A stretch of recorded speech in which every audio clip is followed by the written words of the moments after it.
దర్యాప్తు నీరుగార్చేసింది.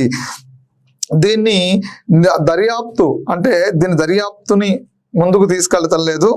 ప్లస్ పోతే అభియోగ పత్రాలని దాఖలు చేశారు. ఏ అభియోగ పత్రాలను దాఖలు చేశారంటే 306 సెక్షన్ల కింద, అంటే ఫస్ట్ కట్టిన 302, 201 red with 34 SC ST atrocity 3 sub class 2V అందులో ఫోక్సో చట్టాన్ని కట్టిన తర్వాత ఒక డిస్ట్రాయిడ్ అయిపోయినటువంటి కొన్ని ఆధారాలు డిస్ట్రాయిడ్ అయిపోయిన తర్వాత FIR మార్చేశారు. తర్వాత నిందితులకి బెయిల్ వచ్చింది.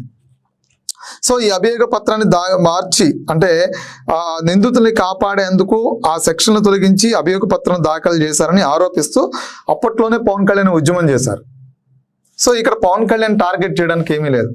అసలు ఈ అంశాన్ని లేవనెత్తింది, దీని మీద మొట్టమొదటి ఉద్యమం బాట పట్టినటువంటి పొలిటీషియను ఎవరు అంటే అది పవన్ కళ్యాణ్.